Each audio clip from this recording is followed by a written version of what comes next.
What if I told you that heaven and hell are not places you go after death, but states of consciousness you are creating right now, with every thought, every emotion, and every action? What if the greatest mystery of the afterlife was never hidden from humanity at all, but quietly whispered through dreams, intuition, and the forgotten corners of the soul? Edgar Cayce believed exactly that. And for decades, while in a trance-like state that baffled doctors, scientists, and spiritual seekers alike, Cayce described a reality far beyond the physical world. He spoke of the soul's journey, the unseen, dimensions surrounding human life, and the startling idea that heaven and hell are not eternal punishments or rewards handed down by some distant force, but reflections of the condition of our own spirit. According to Cayce, the afterlife is not a courtroom, it is a mirror that reveals who we truly became while living on Earth. Think about that for a moment. Every resentment you hold on to, every act of kindness you choose, every secret fear buried beneath the surface, every moment of love, bitterness, compassion, jealousy, forgiveness, or hatred. Cayce suggested these energies do not disappear. They shape the vibration of the soul itself, and when the body dies, the soul simply continues in the atmosphere it created within itself. This changes everything, because if heaven is a state of harmony with divine love and hell is separation from it, then the doorway to both may already exist inside the human mind. Cayce often spoke about how people misunderstand spiritual reality. Humanity searches for heaven somewhere beyond the clouds, while unknowingly building inner chaos within. People fear hell as a place of fire and punishment, while carrying guilt, anger, and emptiness every day without realizing these emotional states are forms of suffering already. He believed the soul carries its own environment, not through punishment, but through resonance. In one of his readings, Cayce described the soul after death becoming naturally drawn toward dimensions that match its spiritual condition, much like a radio tuning into a certain frequency. Souls filled with compassion, humility, and love gravitate toward peace and light. Souls consumed by hatred, greed, or deep spiritual confusion experience separation, darkness, and unrest. Not because God condemns them, because consciousness itself determines where they belong. Now, imagine how radical this idea was. Cayce was speaking about consciousness decades before modern conversations about energy, vibration, and manifestation became mainstream. Yet his message was deeply spiritual rather than trendy. He warned that people often become hypnotized by material life, distracted by pleasure, status, fear, and endless external pursuits while neglecting the development of the soul. And according to Cayce, the soul is the only thing we truly keep. Everything else fades, the body ages, possessions disappear, fame vanishes, wealth changes hands.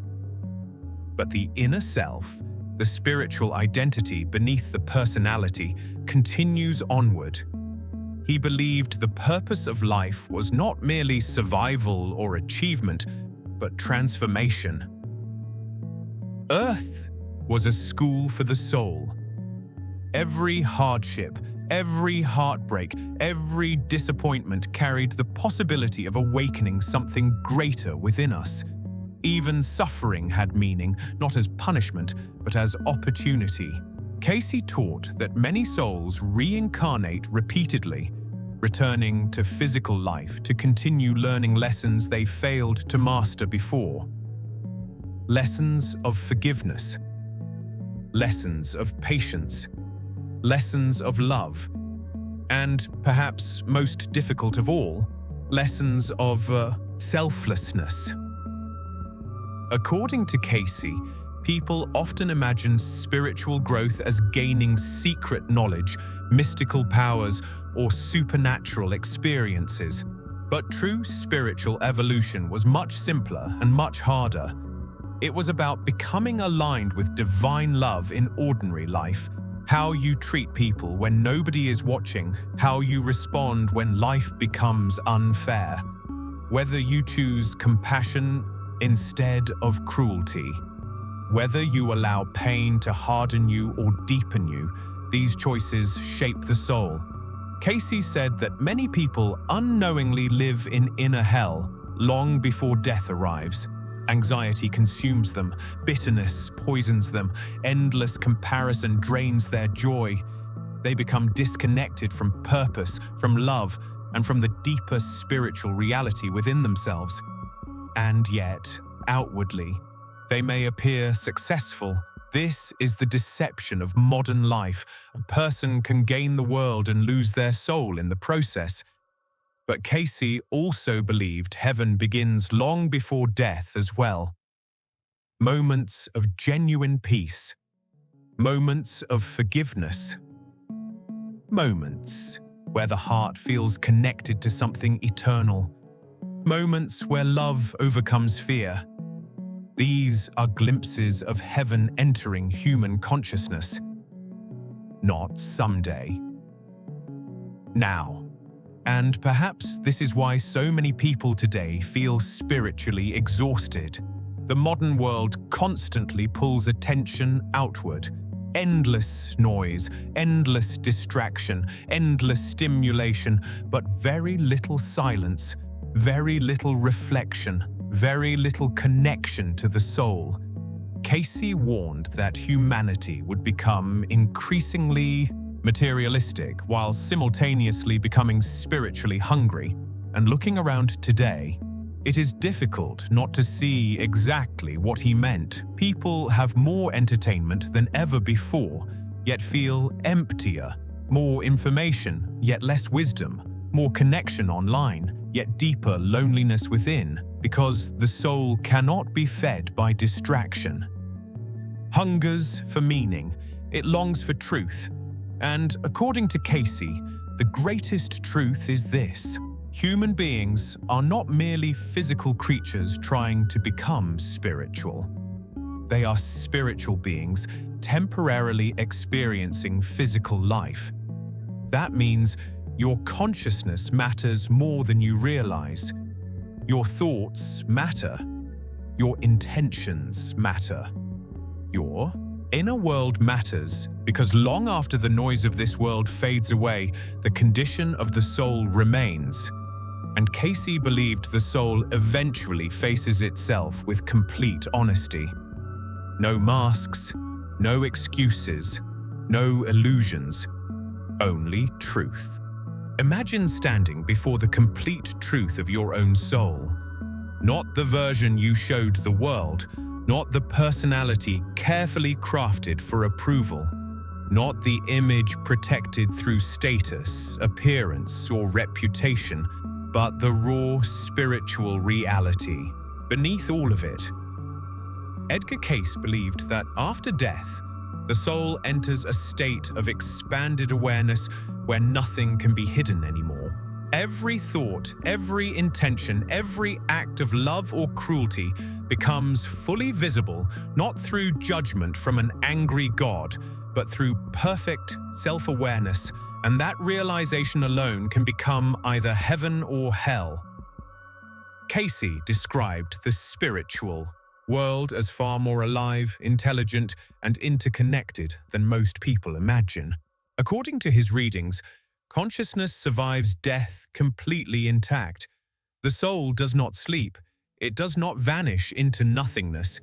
Instead, it awakens into another dimension, where thought itself becomes reality far more rapidly than it does here on Earth. Think about the implications of that. If a person spends an entire lifetime consumed by hatred, greed, fear, jealousy, selfishness, and spiritual emptiness, those conditions do not magically disappear when the body dies. The soul carries them forward, and in a realm where consciousness becomes more immediate and intensified, those inner conditions become unavoidable. Cayce suggested that many souls experience suffering after death not because they are tortured by external forces, but because they are finally confronted with the reality they created within themselves. The torment comes from separation, separation from truth, separation from love, separation from divine harmony, and perhaps most painfully, separation from their own higher nature. But Cayce also spoke of immense hope. No soul is abandoned forever. That is one of the most powerful aspects of his teachings. Unlike doctrines centered entirely around eternal punishment, Cayce believed spiritual growth continues beyond death. The soul always has the opportunity to move closer toward divine awareness. Even suffering itself can awaken transformation. In other words, hell is not necessarily eternal damnation. It is a condition of consciousness that can eventually be healed. That idea alone has comforted countless people searching for meaning beyond fear-based religion. Because Cayce did not portray God as a tyrant obsessed with punishment, he described the Creator as an infinite source of love, wisdom, and spiritual law.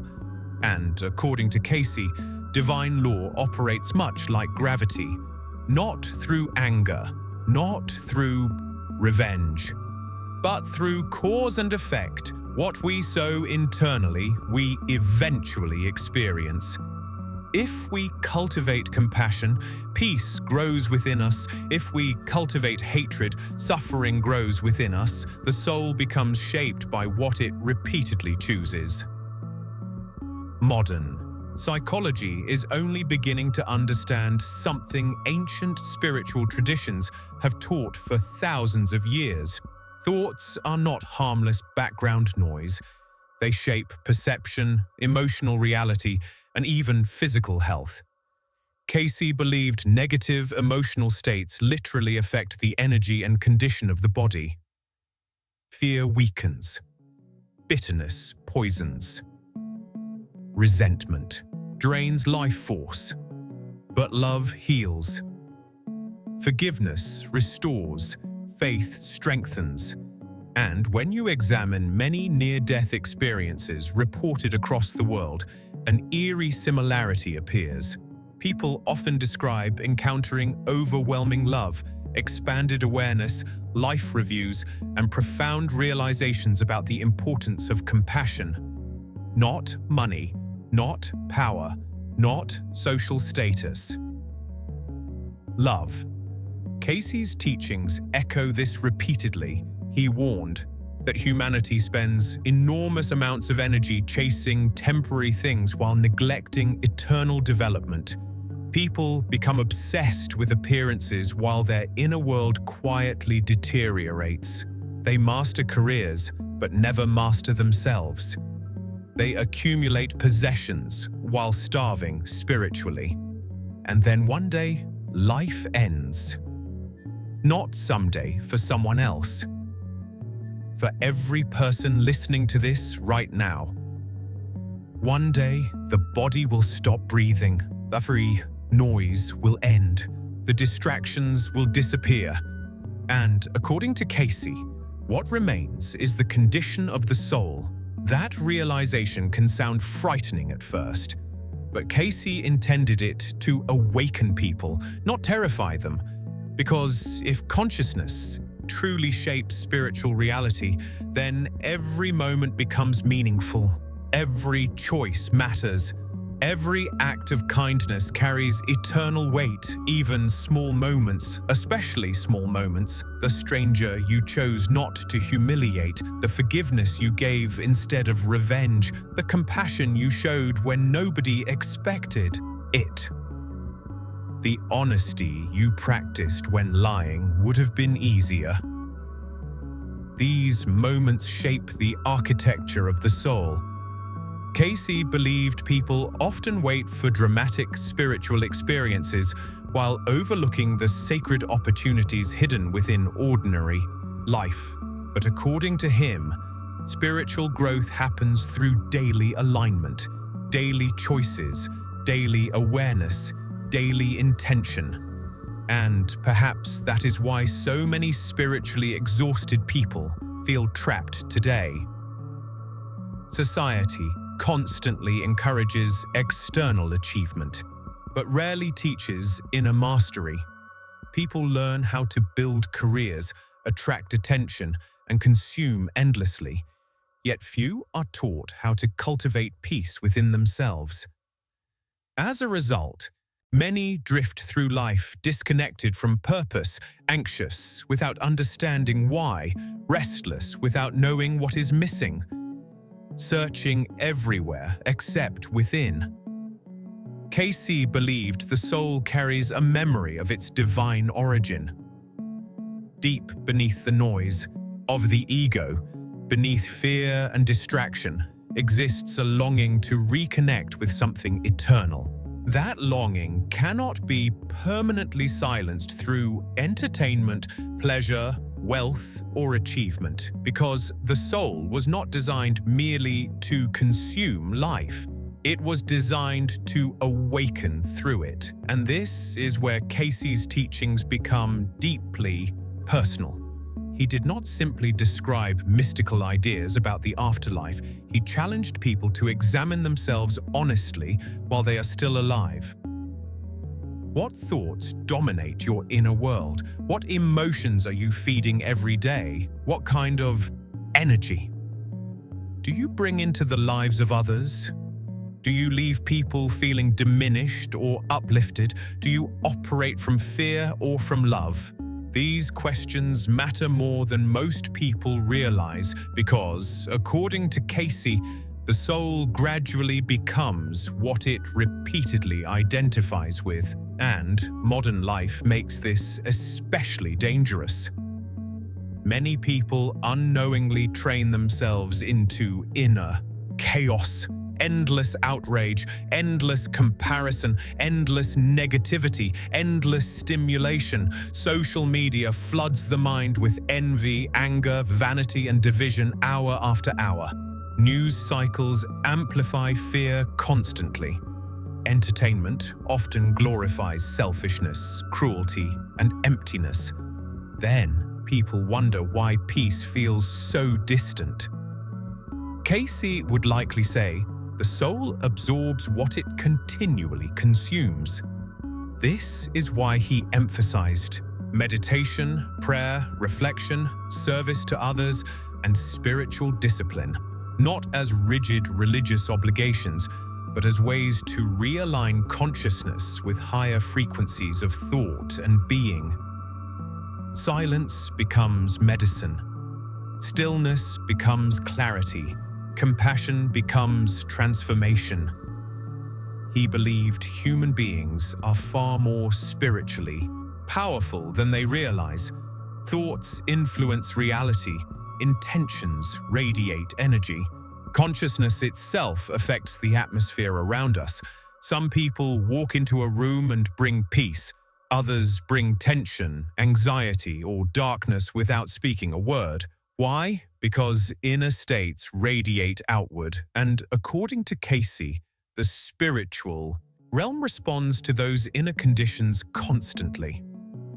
One of the most fascinating aspects of Cayce's teachings involves the idea that souls are drawn together by vibrational compatibility. In simple terms, like attracts like. Souls aligned with love, wisdom, and service naturally gravitate toward uplifting spiritual environments after death. Souls consumed by selfishness and confusion gravitate toward lower conditions until growth occurs. Again, not punishment, resonance. This idea appears across many spiritual traditions in different forms. And whether someone interprets it literally, symbolically, or psychologically, the message remains deeply relevant. Your inner world matters. More than appearance, more than status, more than temporary success, because eventually, according to Cayce, consciousness reveals everything. And perhaps the most unsettling part is this. Many people are already experiencing glimpses of heaven and hell while alive. Think about moments where hatred consumed you completely, moments where anxiety trapped your mind, moments where guilt, bitterness, jealousy, or despair hollowed out your sense of peace. Those experiences can feel like spiritual imprisonment. Now, compare that to moments of genuine love, moments of deep gratitude, moments of forgiveness, moments where time seemed to disappear and your heart felt connected to something larger than yourself. Two entirely different states of existence, two entirely different realities. Cayce believed humanity underestimates the spiritual significance of these conditions. People assume heaven and hell belong only to the afterlife, while overlooking the reality that consciousness itself shapes experience right now. And maybe that is why so many ancient teachings emphasize guarding the mind and heart so carefully, because where attention goes, consciousness follows, and where consciousness repeatedly settles, the soul gradually becomes at home.